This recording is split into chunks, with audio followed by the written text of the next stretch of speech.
Well, hello everybody.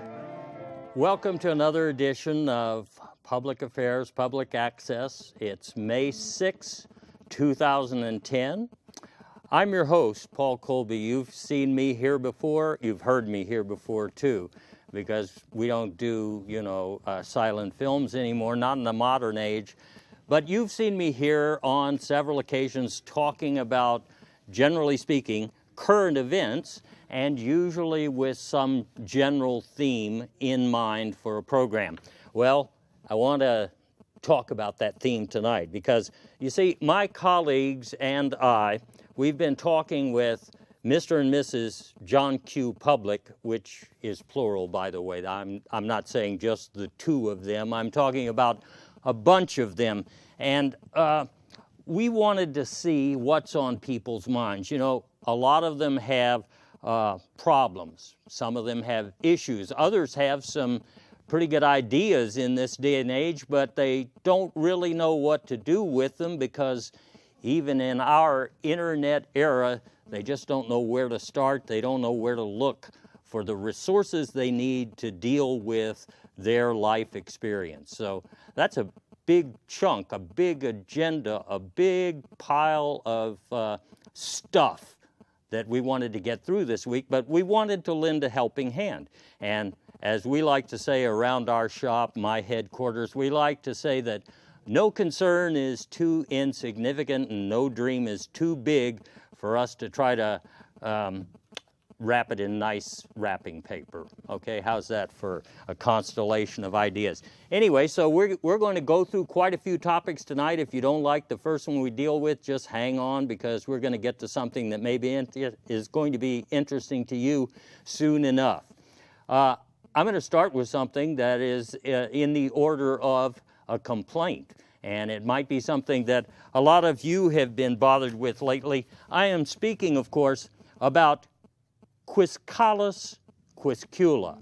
Of course, you may not know it or them by those names because what I'm really talking about is grackles, those ugly, purplish, kind of purplish, I guess you can't give it a better description than that, birds that sit on power lines in vast numbers that are very, very noisy, very irritating, and sometimes even like attack birds.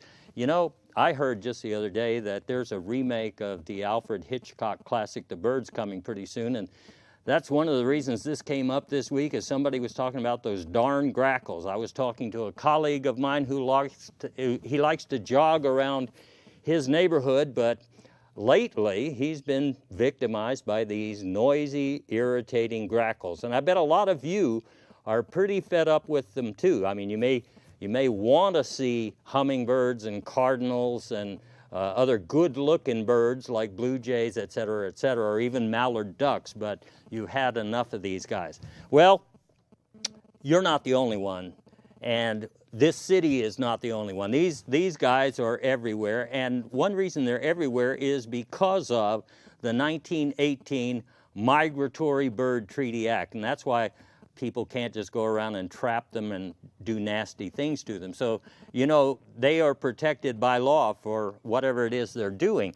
And a lot of communities, when they find these birds making too much noise and making too much of a distraction in big shopping centers and the like, people gather in places and they don't like a lot of birds around.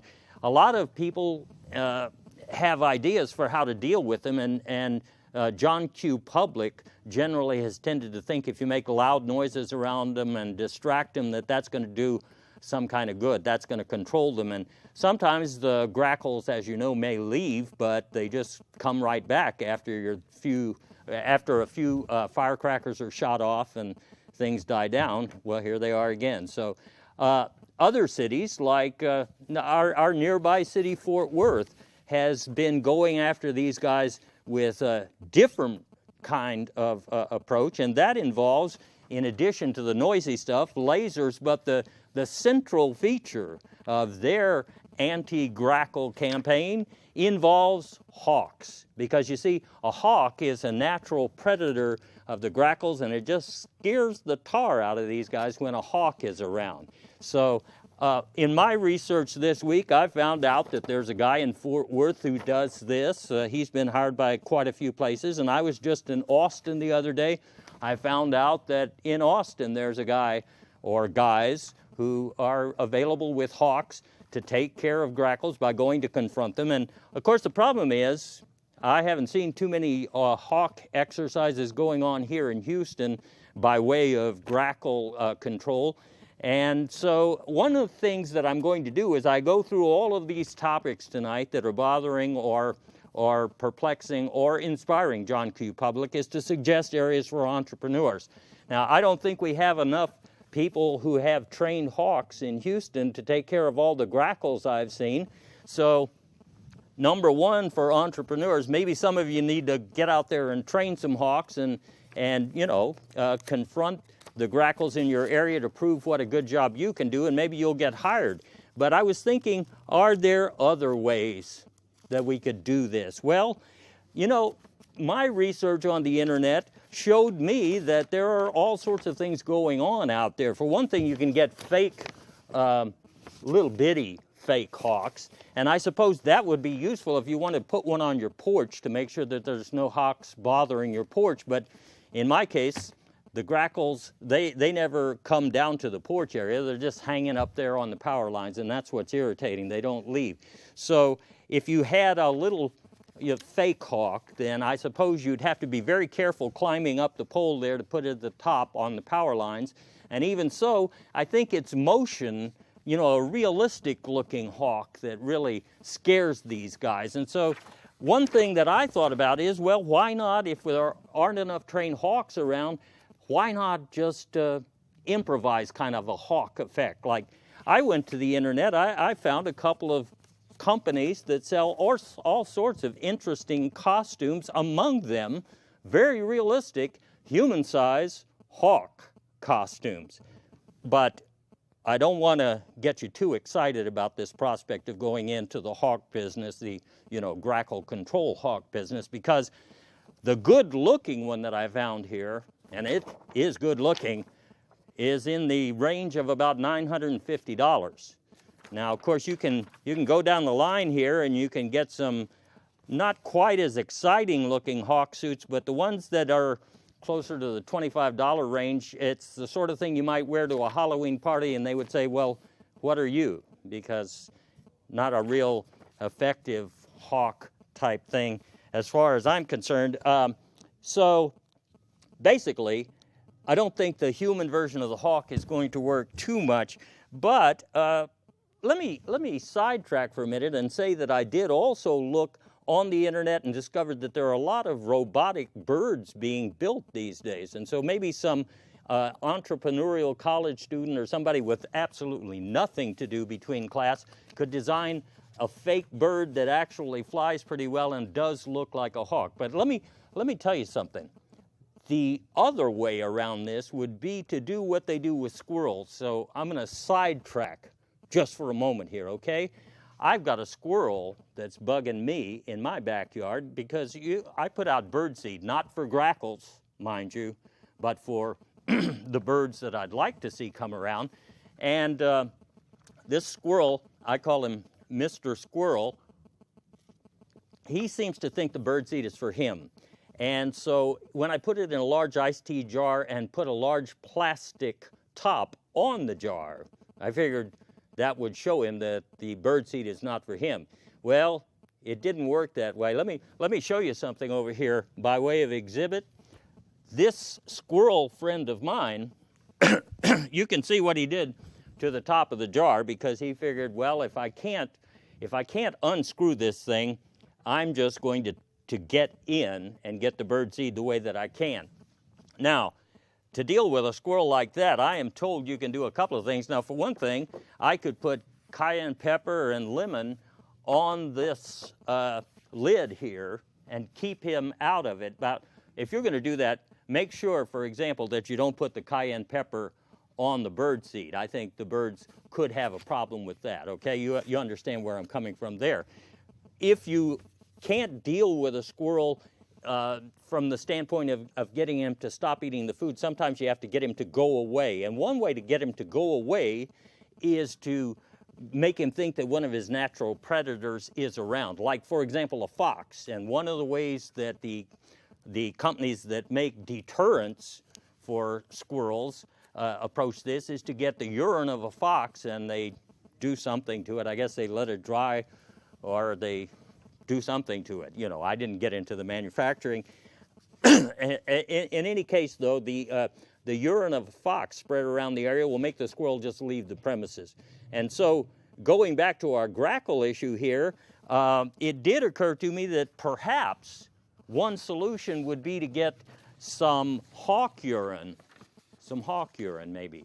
And of course now, again, this is for some of you entrepreneurs out there. I'm not sure how you deal with the normal hawk to get him to agree to provide supply. But anyway, so it got a little complicated. I figured probably if we could just get more hawks here, we could get control of these grackles. And if you're the guy who happens to go out jogging and you're still having a problem with the grackles, all I can suggest really is maybe you wear an Atlanta Hawks jersey.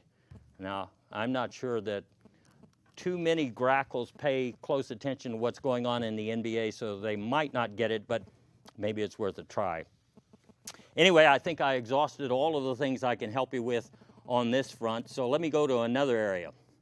A lot of people, well, I won't say how many, but at least a couple of people who talked to me were wishing out loud that they could have a state park named for them.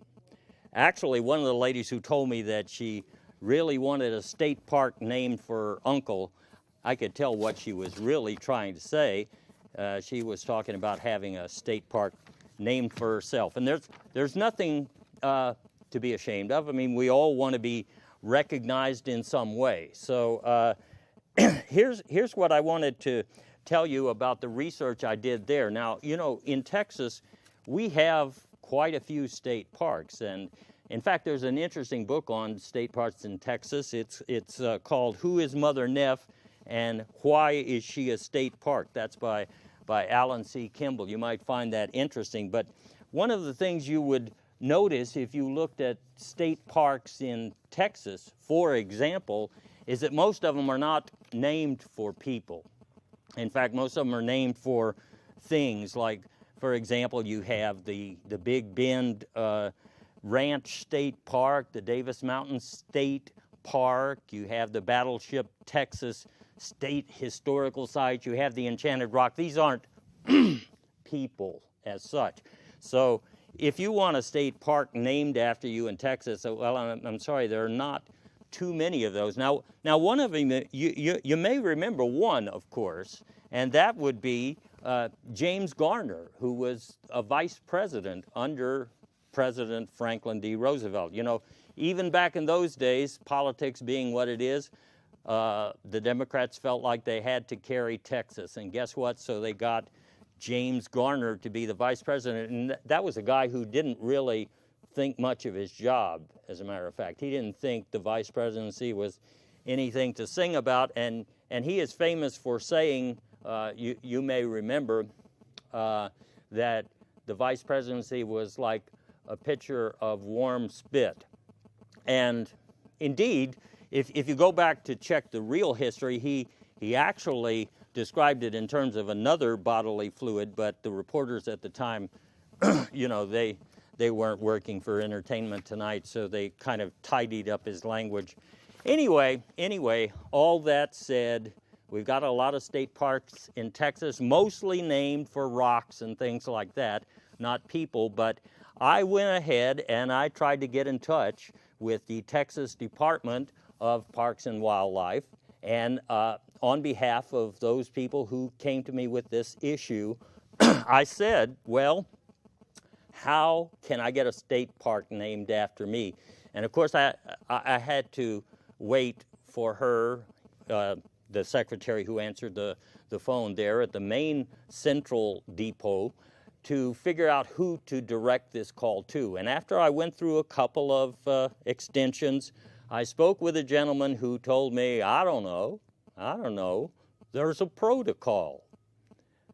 a protocol for naming state parks. And so I asked, well, where can I look at the protocol? And he said, well, it's internal. And I said, so internal to what department if I, want to investigate further? And of course, he really didn't know, so he wanted to connect me to the legal department. So I said, never mind. Obviously, we're not going to go there. My conclusion after trying to get this figured out for the parties who were interested was that if you want a state park named after you, it helps to be dead first, and it's probably a good idea to be famous, as well as dead. And it's probably also good to be famous and dead and also rich enough to have, given the state of Texas some land or or something. But, that's the way it is. Now, as I thought about this, I knew a lot of people would be disappointed, or at least a few of you out there, that you can't have state parks named after you. So I thought, well, we really need to kind of just maybe set our sights a little lower. So like, if the idea is that you want to see your name in public, you can always get some variation of a personalized license plate. Hey, you're kicking out about $40 to do that, but everybody that you drive by will see either your name or whatever it is you want to put on a park.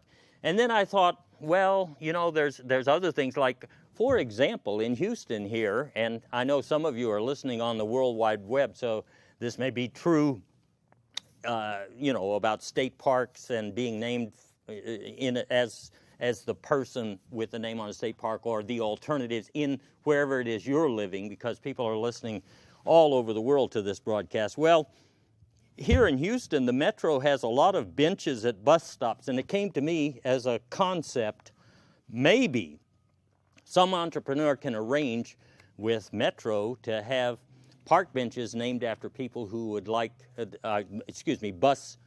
bus benches when you're waiting for the bus.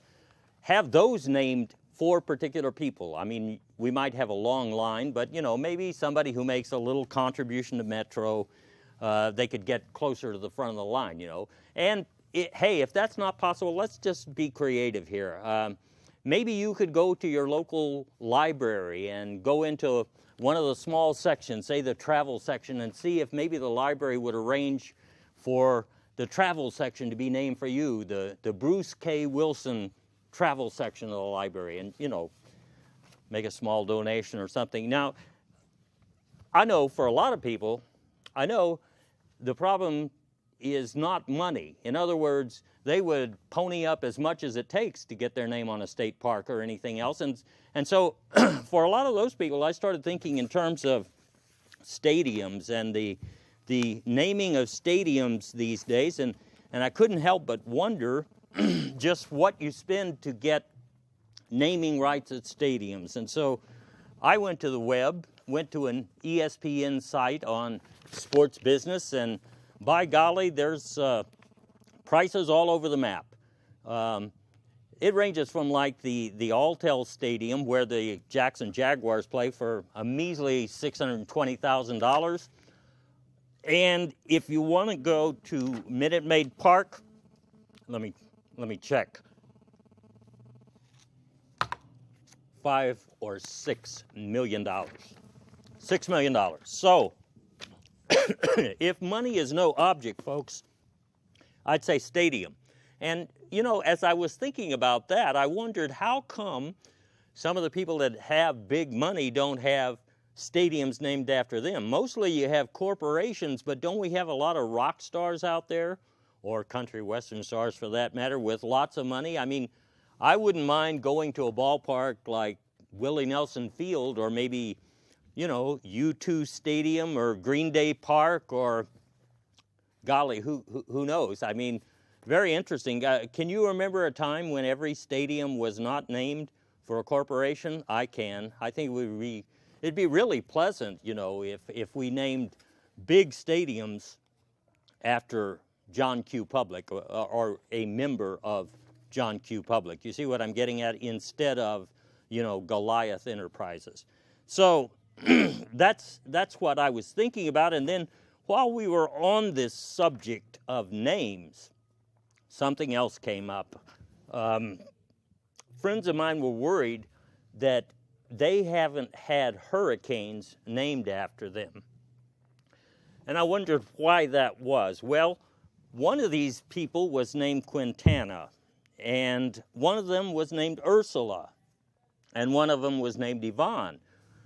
And I did some research, and it turns out, just looking at a site here about hurricane naming, you can Google that, you will find out a couple of things. First of all, when there are really bad hurricanes and tropical storms, some names get taken off the list. You know, we're going alphabetically, the A through the Z's, all the time here. But when there's a really bad one, some names get retired. So for the next 50, 100 years, you won't see it used again. And Q, U, X, and Y just don't get used. That's a blow, isn't it? That's a blow. So if you've got that kind of a name, you're not going to see your name on a hurricane. You know, I was thinking in this connection as I remembered funny names I used to call myself. You see, I had a hobby. I used to invent names and then mail away for free catalogs and see if some of these people with funny names would keep getting mail for years. And they did. And then I'll tell you, the reason that hobby became less and less substantial over the years was that a whole new generation of people came up who mostly had a bunch of funny names.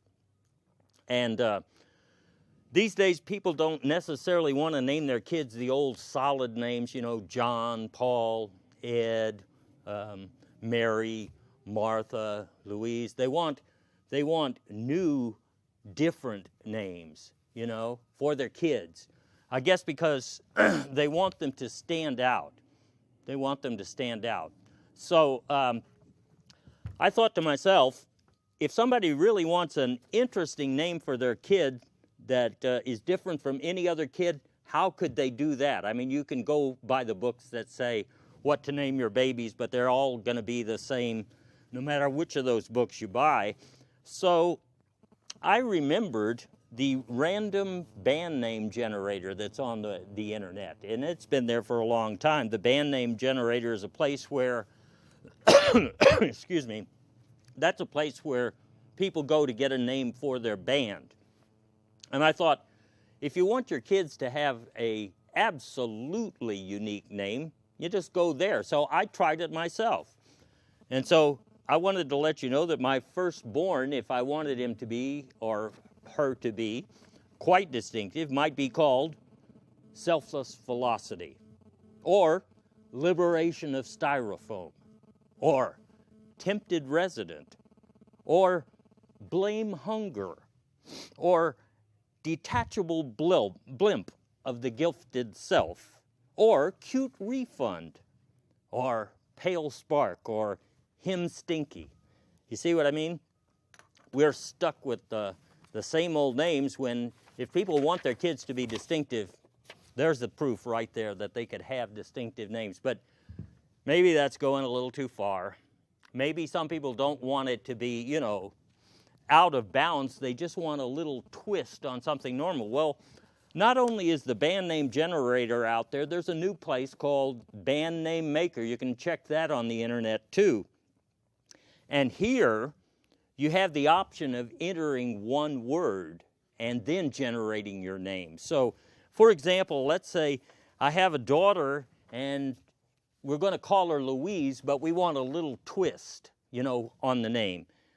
So I plugged Louise in and I came up with a bunch of nice selections here. How about Louise Compass? So we'd have Louise Compass Colby, or Louise Peach Colby, or Louise of the Trendy Extension Colby, or I kind of like this, Bionic Louise, or Louise Noisy, Louise Rainbow, Confusing Louise of the Heavenly Yard, or, here's my favorite, Orbiting Louise. Anyway, for those of you who want things named in some important way or some curious way. Oh, I really can't leave this subject yet, because there used to be a couple of places that you could go and have stars named for someone. So there's a star out there, and it's technically speaking not named yet. And so for a measly fee, $15 to $35, depending on the organization, you just name a star system after one of your close personal friends and send them a certificate. And of course, no astronomical society actually recognizes those names, but I just have to add that probably there are quite a few of you out there who have stars named after you, and if that's true, I hope you're at least aware of it. And if you ever go to the star, you should know from a legal standpoint that you have no rights in particular just because it's named after you. So anyway, I hope we've given some ideas to some people who are concerned about names, and hey, maybe some entrepreneur out there can figure out a way to help people put names. For example, this afternoon, I said I was going to leave the subject, but I can't quite leave it yet. As I was jogging this afternoon, I ran past I don't know how many manholes, and they all had the same thing written on them, City of Houston Sewer. You know, and I said to myself, some enterprising person,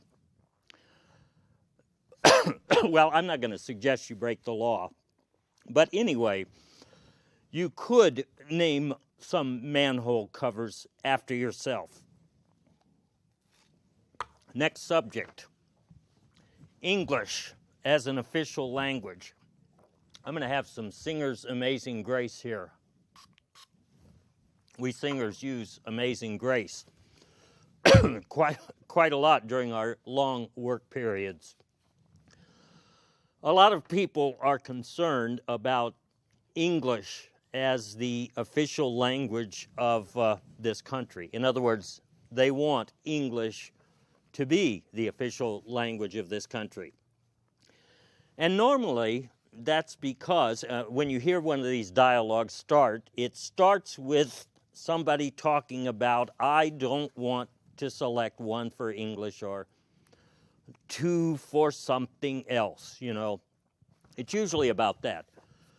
So the first thing is, you know, you should know that a lot of people, what they're really complaining about is the kind of world we live in now where they're talking to machines, and that's what gets them off on this subject of English as a second language. But you can go to a website called Get Human. Now, Get Human, what this will do is will give you actual phone numbers for a number of the corporations that you might call, so that you never have to talk to a machine saying, press 1 for English. And for a lot of people, maybe if they dialed these numbers, it would take care of what is actually bugging them. But it really comes down to a question of people talking about, well, we are in America and we speak English, and so everybody should speak English. Now, the problem is a whole lot of the people who say they speak English, as far as I can tell, don't speak it very well. Let me illustrate with a couple of points here. For example, there are a lot of people who think these two words are the same word, okay? Well, they're not. And there are a lot of people who think these three words are the same word, and they're not. And there's a lot of people who think those two words are the same word, and they're not, okay? And there's a lot of people who think those two words are the same, oh, excuse me, that goes with another presentation, never mind. But you see my point. You see my point is that before we decide that English is the language that ought to be spoken here, I think it might be at least nominally useful to have more people actually speaking English correctly. But as I thought about that, I got into another area because I wondered to myself, now, if we're going to have English as the official language, are we talking about the kind of English that people text to one another these days? Why, you can go to a website, for example, called the largest list of text message shorthand, and you can find literally hundreds and hundreds and hundreds of acronyms. And as a matter of fact, I went through a lot of them this morning, realizing that I had never seen them before. And so I didn't even want to try to explain how many of those there were to you, but I did find something very important on the same site called Top 50 Internet Acronyms Parents Need to Know. And this is an eye-opener, probably for some of you parents. In fact, since this is a PG-rated discussion of current events that we're having here, I can't even read the 50 items here. I can't read all of them on the air here without turning the content of this program into something salacious. Not that I have any objection, but for example, you know, not too many of my adult friends are texting each other with KOTL or I really shouldn't even get there, because you know what I'm trying to say is that if English is the official language, a lot of us, when we take our exam, are going to have to memorize these, and frankly, I'm not sure if I would get more than a 75 taking that test today. But the more that I listen to people arguing this subject and talking about everybody needing to speak the native language, then the more I am flabbergasted, because, you know, there is a native language, and it was spoken by the people who were here before the occupying force came in and pushed them around. Actually, I knew there was more than one native language here, so like I was thinking in terms of, you know, Comanche and Apache and Iroquois and Sioux and Alabama Coshada and stuff like that, and I figured if we were going to all have to learn the native language, that we'd have to learn a few of them. Well, I was wrong there, because once again, if you take the time to study, go to the internet, you might want to go to American Indian tribal list, and you can find Native American languages listed. So what you see that at the top of this page here is just the A's. Just the A's. There's about 39 or 40 of them.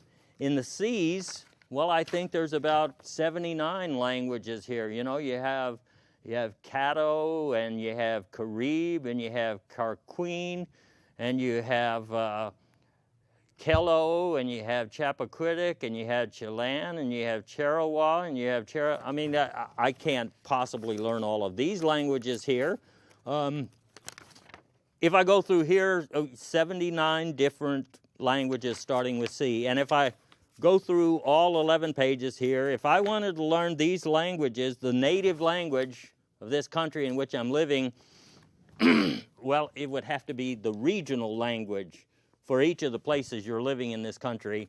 Instead of English, you'd have to learn the real dialect.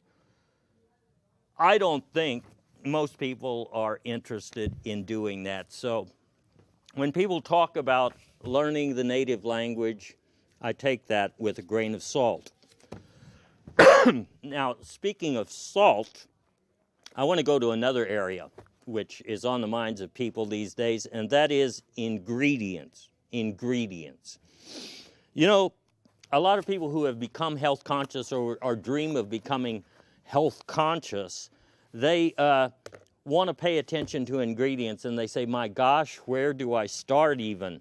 Well, the first thing you're going to do is go into the grocery store and take a very close look, because things are better than they used to be, but you still have to look very close. You know, wasn't all that long ago, we can sort of celebrate that there was the RGBH victory that kind of started with the milk that comes from Monsanto that had, well, let's be frank about what it had in it. It had pus, and it had BGH, bovine growth hormone, and IGF-1, and a bunch of antibiotics. And when that came to market, a lot of people, when they found out that there was such a thing, didn't think that's what they necessarily wanted to drink, and there was a pitched battle because some dairy producers who produced stuff that didn't have bovine growth hormone in it wanted to just simply advertise the fact on their milk cartons and on their jars of milk that there was no bovine growth hormone in it. And because of the power of corporations, they said you can't advertise it as not having it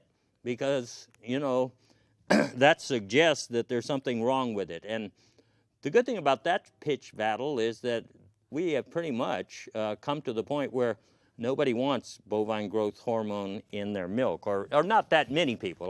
Sure, there's going to be some of us out there that always have a quirky preference for one thing or another, but there have been victories in the past. But that being said, the FDA still basically is on board as saying that there's no testing required for GMO stuff, genetically modified stuff, because you know, as long as the company has tested it and they say it's safe, well, we believe that. But, you know, they're saying that even though the FDA's own scientists, if you can look at the many papers that you'll find on the internet that come from documents produced in lawsuits, the scientists who work for the FDA never be saying stuff like that. Never be saying stuff like that. You know what?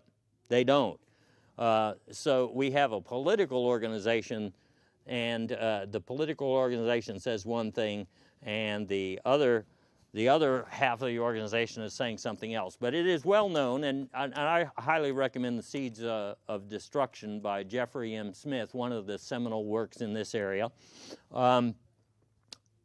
It is very obvious that animals don't prefer to eat GMOs, but a lot of humans, well, you know, they are still trying to figure out what it is they're eating in the first place. So, a couple of quick ideas here. First of all, meat byproducts. That's something that you see on ingredients when you used to have very specific things said on cans and so forth. Now, for those of you who are not real clear, meat byproducts include, but are not limited to, lungs, spleen, kidneys, brain, livers, blood, bone, partially defatted, low-temperature fatty tissues, stomachs, intestines freed of their contents. But here's the good news. That does not include hair, horns, teeth, and hooves. So you can make sure that when you are eating something that has meat byproducts, that you're not eating any hooves or any teeth. You know, you probably don't have to worry about this too much, but you know, in animal food, one thing that I noticed when I was feeding my dogs years ago was that kangaroo meat was very prevalent, or macropods is how we might categorize them, in a lot of dog food. And that's interesting because, you know, kangaroo meat is eaten in a lot of countries other than here by humans for at least some years already. And since people don't like necessarily to eat cute things, there was a movement in Australia to find a name for kangaroo meat so that you could kind of distance the cute kangaroo from the meat that people were eating. And there was a contest held to find a name for kangaroo meat, you know. So that name turned out to be Australis among many possible contenders, and the possible contenders included some other cute names like Kangarly and Maru and Crew and Moline and Coogee and Rujo and Ruvelande and Juru and Azru and Marsu and Kep. You see what I mean? Now, what you name something is important. So as an example of that, I want to show you that some names are right there on the ingredients, and you don't even see that. So right over here, I want to show you a few things here. Like, for example, C-cysteine. C-cysteine. You know that there's some C-cysteine in your food, or some Carmine, or some castoreum or some red number 40 or some rennet. So, you know, these days they at least put the ingredients right there. But do you even know what you're talking about here? Well, L-cysteine. Yes, you probably are eating some L-cysteine. And L-cysteine, by the way, is human hair and duck feathers. That's what that is. And you might not see it on too many cans that you're looking at, but since it's used as a dough conditioner, you may not know whose bread has L-cysteine in it when you go out to eat. Carmine, well, you'd expect something that's in a lot of candy and a lot of red stuff to be pretty natural product. It's just it's a name for what happens when you crush a whole bunch of thousands of beetles and boil them and you get the red stuff. And castoreum, those are some glands from an animal that you might not really want to think about too much. And red number 40, it's a natural product. It certainly is. It's from coal tar, so you know you're not eating anything dangerous, just coal tar. And then of course rennet is the fourth stomach of a young cow. So anyway, what can I say? Generally, things are in plain sight. And as an example of plain sight, I point out high fructose corn syrup as one of today's leading contenders for bad boy stuff. And you find that in a lot of things. As a matter of fact, a nice contest you can do if you want to do this is to go into a grocery store and go down the aisle with all of the soft drinks and bet somebody that in 30 seconds they cannot find something without high fructose corn syrup. It's a fun game to play. Anyway, yes, there's a lot of stuff there, and a lot of people are worried about ingredients, and I would recommend one other thing, and that is you go to Wired Magazine's section every time the Wired comes out. The first thing I look at is what's inside, because that talks about not only what's in food as ingredients, but also in other things. Another subject, changing the national anthem. And you know why?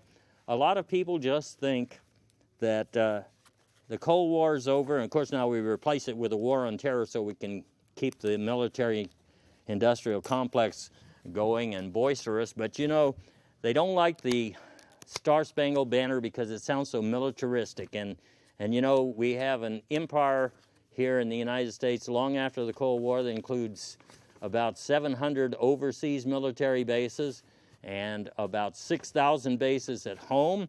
And a lot of people would say that's the source of a lot of the reasons why we're not very popular in the rest of the world. We have a military budget that's almost as much as the rest of the world's defense spending combined, and 9 times larger than China, for example. So a lot of people just object to this militarism. They say, can't we have something other than the Star-Spangled Banner? Well, just so you know, the Star-Spangled Banner, that came about on the basis of a congressional resolution in 1931, so probably we could have another national anthem if that's what we wanted. So I'm thinking like, well, what would it be like? How about this? Listen to these words here just a minute, like, the news thought Olympus immediately flew, where old Thunder pretended to give himself airs. If these mortals are suffered their scheme to pursue, there's devil's goddess will stay above stairs. Huh? It sounds kind of funky, huh? Well, just for those who don't know, that's the Anacreon in Heaven song, the British drinking song that actually is the basis of the Star-Spangled Banner. And I guess we really wouldn't want to change it for that. Maybe we want to change the national anthem to Take Me Out to the Ball Game, and then just and sing the Star-Spangled Banner in the 7th inning. I don't know, but I can agree with that. Now, on the other hand, a lot of people who are disgusted with the government generally talk about secession, a very hot topic these days. You know why? For one thing, our Governor Perry, has mentioned out loud a few times, you know, since the since the climate has changed here during the Obama administration. A lot of people on, especially the Fox News sponsored comic fringe political group, the Tea Party, has been complaining about stuff. about spending too much money and about wanting to leave the government. Well, it turns out that about 31% of Texans actually think that we have the right to break off from the Union, because when we joined the Union, the thought was that we could have 5 states made from Texas. You know, even Houston has a city charter. I researched this on behalf of the people who are irritated and want to secede. Houston has a charter that's actually written for the city of Nacogdoches in 1837. Of course, it got amended. So what's the legality of splitting things up? I like to think that in a perfect world, we could decide to take Houston and secede from Texas, and a lot of people want to secede. We could secede from Texas, and we could maybe make 5 cities out of Houston, and since I'm already living in Bohemian Montrose, I would be quite comfy. But I know what some people want to do. Some people don't want Texas to secede from the Union, and they don't want Houston to secede from Texas. They'd just like to secede, period, and start their own country. I mean, really, a lot of people want that. And you know, I really would like to help these people, so I kind of did sketching out of some of the things they'd have to do just so that they'd know what they're up against. Now, one of the first things that they would need, of course, if they're going to secede, is they're going to need their own power. You know, they're going to be off the grid. And so I went to a very, very comprehensive article in Forbes magazine here on stunning solar-powered homes. Stunning solar-powered homes. And it figures a way to compute your capital costs, and it's saying they roughly equal about 10 years' worth of your normal energy costs. So just computing for myself, for example, I took 300 times 12, and then I took it times 10 years, and I calculated maybe I have to spend, say, $36,000 to get myself completely solar-powered. Let's be cautious and say we need 50,000, all right? And then I said, well, we'd need water. So I called a couple of drilling places here in Houston, and I found out that for between $12,000 and $15,000, I could have my own water supply. Hey, so far it's looking like this is doable if you got a little spare change, right? Now, I want to remind you, though, of a few, and by the way, if you build a solar-powered house, you get a tax break, so I think you should first make yourself completely solar-powered so you're off the grid and take the tax benefits before you seed. Before, you know, if you're going to become your own country, first get the tax benefit, right? And here's the other thing that came to me is that once you've got the water and the power, that's the main thing, okay? Now, since you're not part of the country anymore, it may or may not be easy enough to shop for things like groceries or whatever, but, you know, in the modern day of the internet, you could order things and have them delivered. Of course, you won't be entitled to mail service if you're not regular mail delivery if you secede. And, of course, you won't have police protection, so you'll have to have your own guard dogs and or weapon system to protect your small country if you secede. And, of course, you won't have garbage pickup, so you might need to do something about that. So really now, it's pricey, but it's not completely out of range. And if you're worried that as a small nation, you know, maybe very small nation, that you're going to get picked on by others, then obviously the thing is you want an area that is very secure on the face of it. Very, very secure. And one of the things you can do these days is to buy old missile sites. So let's again assume that the 50,000 or so we've talked about so far, that's not a problem for you, and you got another 50,000 to cover garbage and groceries for years and stuff like that. But you want to be secure because you are, after all, seceding from the United States, and so people could bother you. Well, you can go to eBay or you can go to some realty companies these days, and you can buy abandoned missile bases, silos I'm talking about, under the ground. Some of them communication centers, some of them very deep in the ground. And some of these things, by the way, I mean, if you look at housing prices in Houston, some of this looks pretty good to me. you can get yourself, well, here's a Nike site in Gardner, Kansas, $199,000. Here's one in Pulaski, Indiana, a communications vault, only $265,000. And then you can upscale, you know, here's one in the Adirondack State Park in New York, pretty good looking silo, but $2.3 million.